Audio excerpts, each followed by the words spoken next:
Hai, apa kabar semuanya? Semoga kabar Anda baik-baik saja. Terima kasih karena sudah memberikan support dan juga kesetiaan Anda untuk membangun channel Codot Film. Yuk kita lanjutkan alur ceritanya, sambil siapin kopi dan cemilan, setting suara volume full. Gasken. Chapter 129. Anak ini terlalu rendah.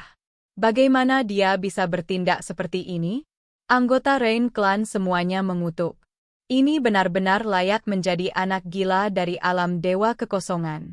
Mereka hanya berhubungan untuk waktu yang singkat, namun mereka telah menyaksikan yang terbaik. Jantung Yuzimo benar-benar kacau, dan semua simbol di sekitar tubuhnya tidak stabil. Di sisi lain, si kecil menyerang dengan kasar. Petir emas seperti mengepul seperti garis-garis demi garis-garis menabrak ke depan. Pang! Gulungan kuno berbintik-bintik itu rusak, dan tubuh seputih salju dan indah jatuh. Jenius wanita klan hujan menjadi pucat karena ketakutan. Si kecil mengambil kesempatan untuk menyerang dengan cepat dan keras. Petir terjalin, menyebabkan area ini terbakar dengan subur. Tarik ke depan. Semua orang keluar bersama dan memenggal kepalanya. Di sebelah danau, para jenius itu berteriak keras. Semua tubuh mereka mulai berkedip dengan simbol, bergegas maju bersama. Mereka ingin menghalangi dan membunuh si kecil, sama sekali tidak ingin melihat Yuzimo jatuh. Wang! Kecepatan pria kecil itu cepat. Setelah mengalahkan wanita jenius klan hujan, dia mengikuti dengan langkah maju.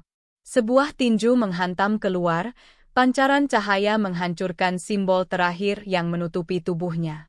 Yuzimo batuk darah, yang menetes ke dadanya yang putih bersih dan berkilau, menciptakan pemandangan yang sangat menarik.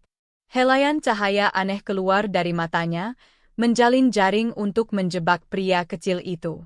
Ini adalah serangan terakhir dari teknik psikisnya yang berharga.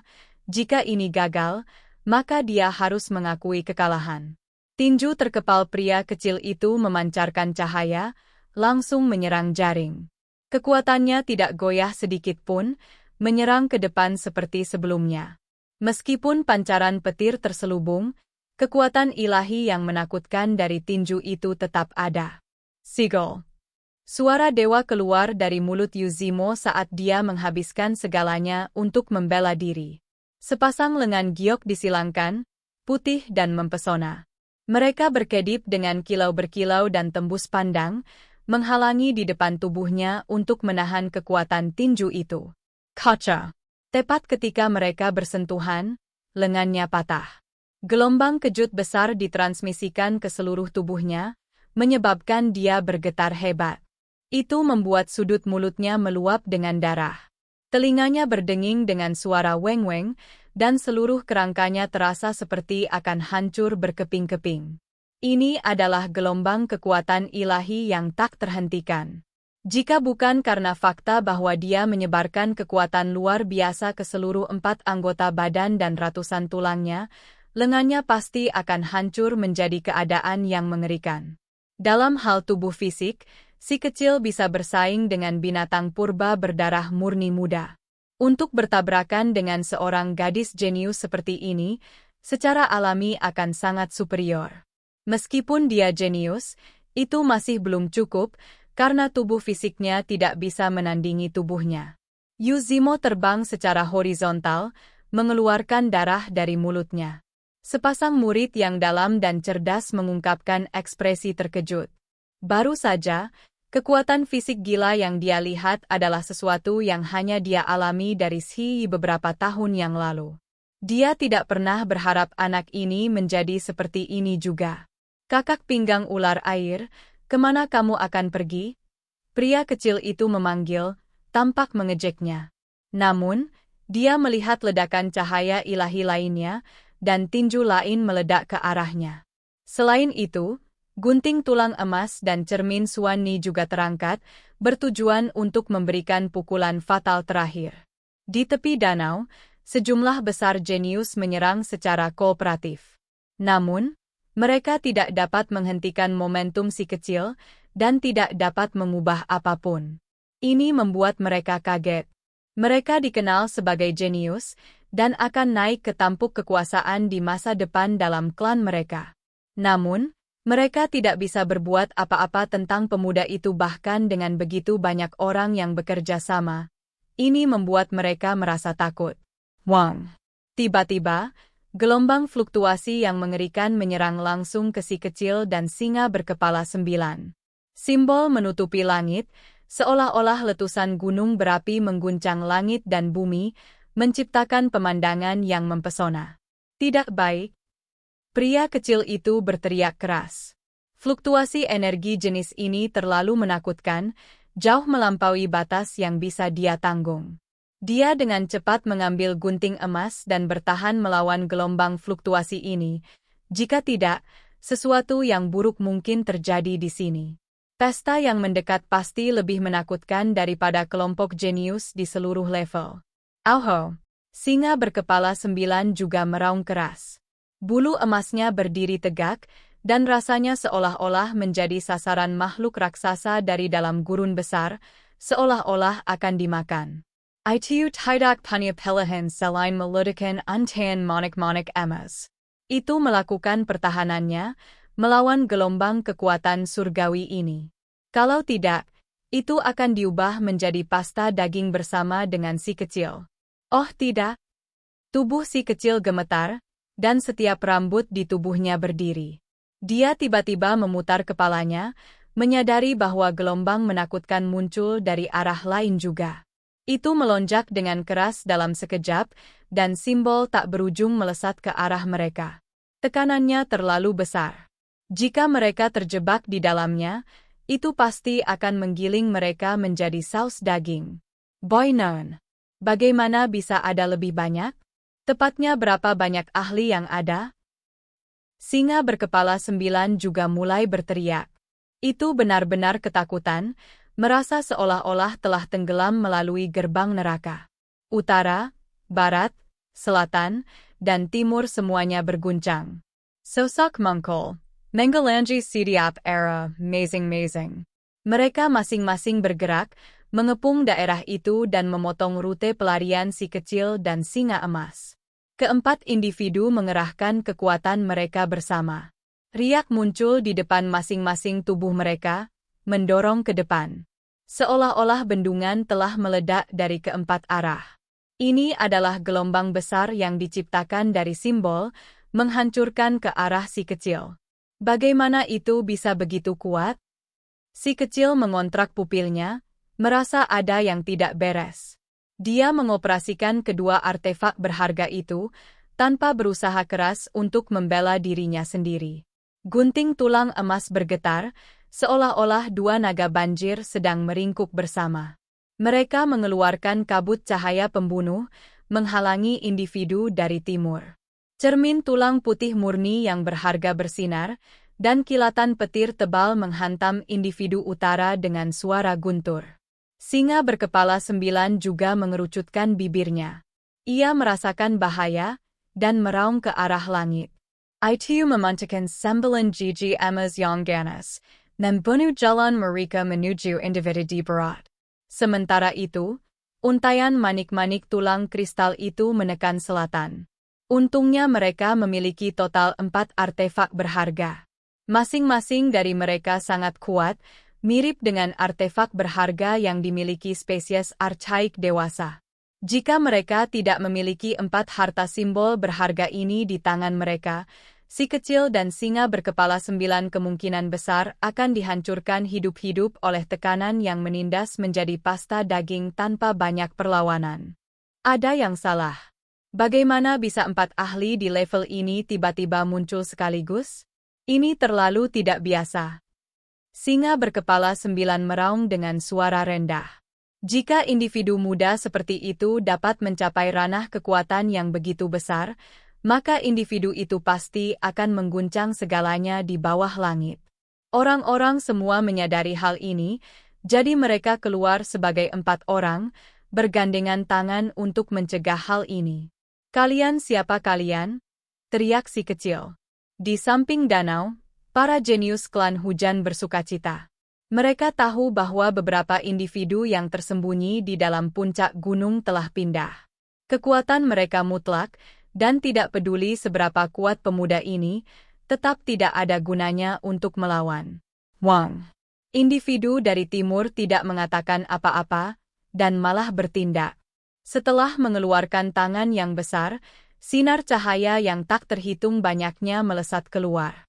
Dengan suara honglong, telapak tangannya secara tak terduga menciptakan sungai besar, menyerang. Singa berkepala 9 bisa merasakan bulunya berdiri. Ini murni kekuatan air. Sungai ilahi yang terbentuk dari telapak tangan tunggal itu bukanlah teknik ilahi yang bisa digunakan oleh seorang pemuda jenius biasa.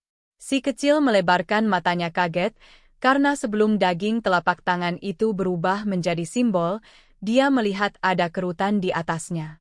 Ini jelas bukan sesuatu yang seharusnya dimiliki oleh seorang pemuda manusia. Bagaimana bisa?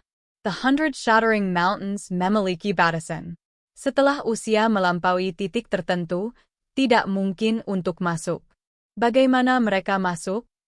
Dia berteriak keras sambil mengeluarkan cermin berharga, menggunakan petir ilahi untuk menahan serangan itu. Ternyata seperti ini. Mereka adalah yang dibatasi. Singa emas meraung, dan matanya menunjukkan ekspresi khawatir.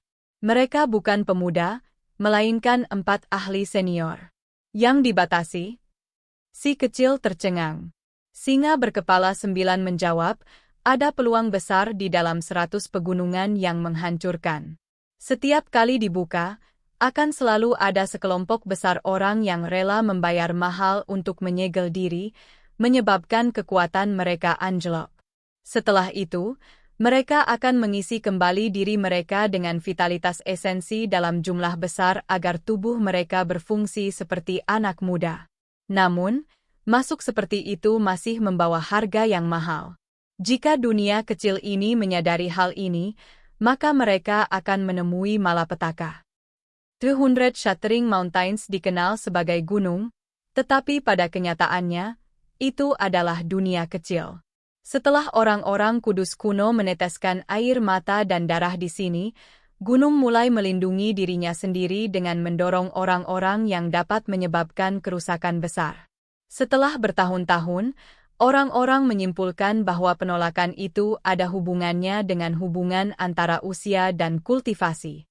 Namun, bahkan jika seperti ini, setiap kali 100 Shattering Mountains dibuka, masih akan ada sekelompok individu yang melampaui batasan usia yang ingin masuk.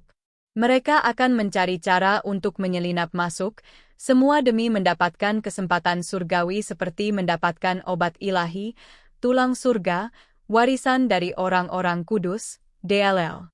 Namun, harga yang harus mereka bayar sangat besar. Selama mereka diperhatikan oleh dunia kecil ini, mereka pasti akan mati dengan menyedihkan dan berubah menjadi abu. Sejak zaman kuno, hanya sedikit orang yang berhasil lolos dengan ini dan keluar dengan selamat. Setiap kali individu yang telah melampaui batas usia masuk, lebih dari 90% dari mereka akan mati. Demi menemukan harta karun berharga yang sangat penting bagi mereka, Klan Hujan tidak punya pilihan selain mengirim 4 individu di atas usia yang semuanya ahli tertinggi dalam klan mereka. Ini membawa risiko yang sangat besar, karena mereka tidak dapat mengerahkan kekuatan melebihi batas.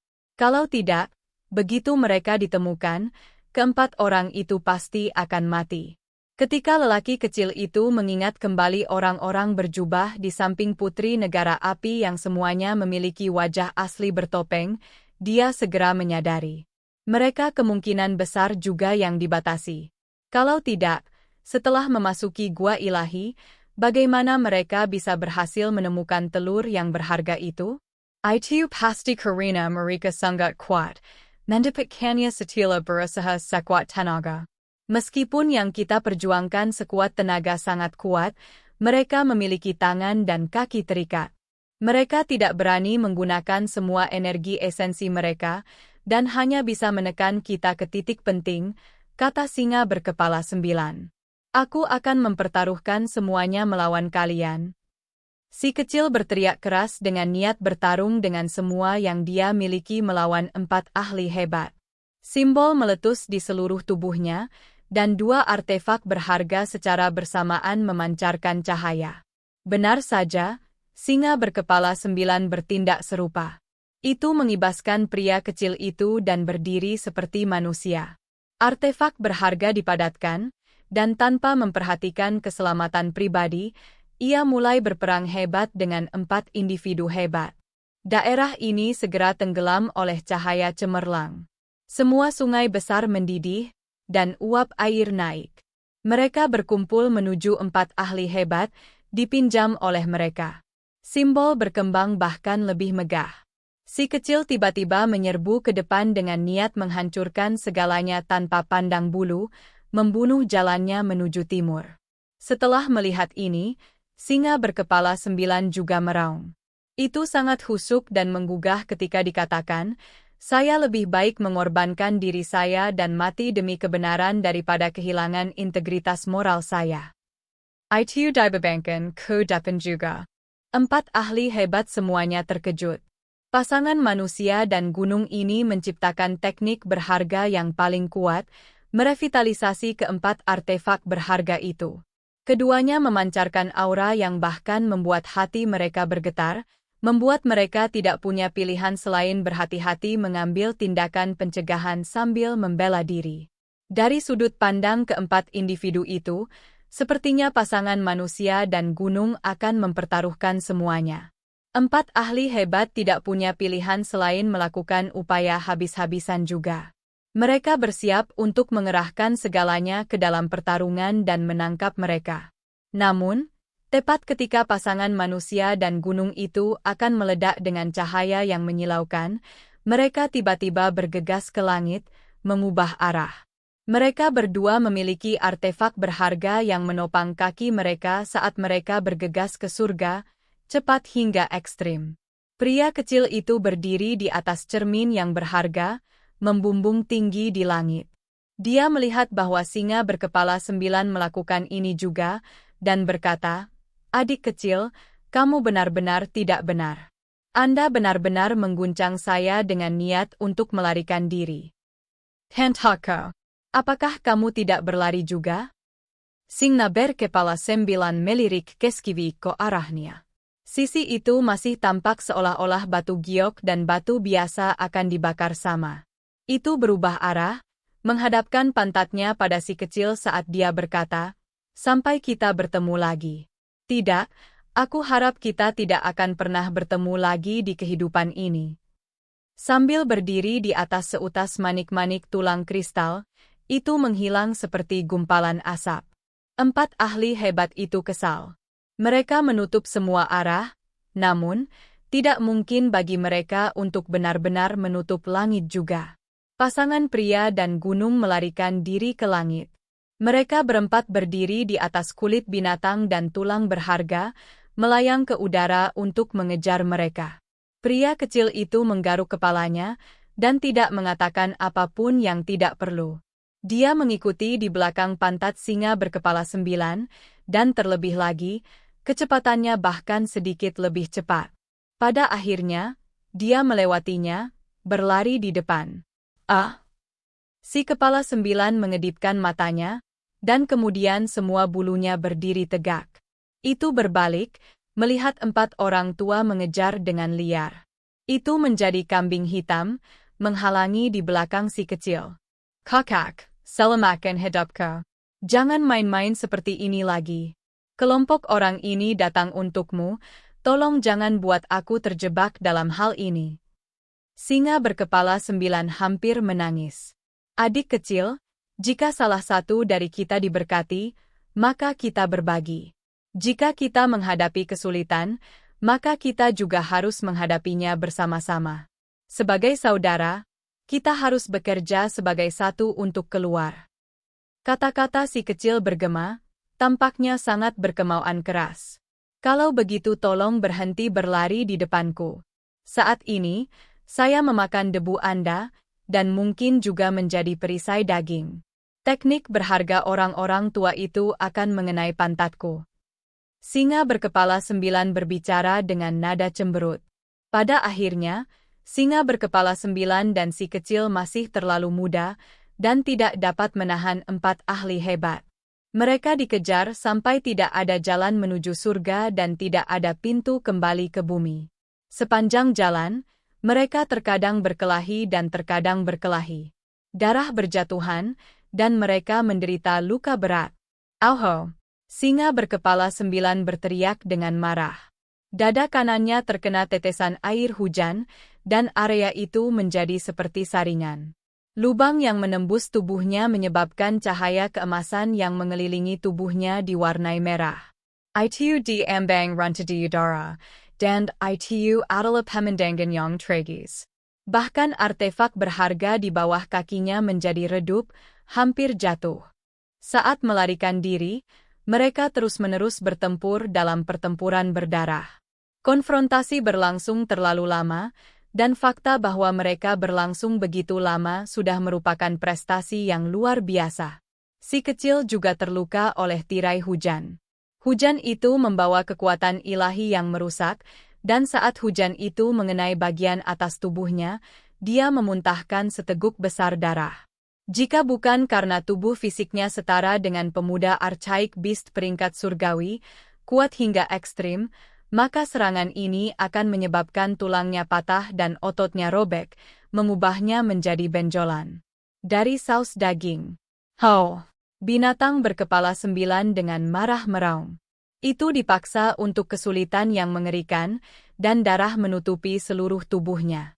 Bulu emasnya menetes, berubah menjadi warna merah tua. Pergi! Pria kecil itu berteriak ke arahnya.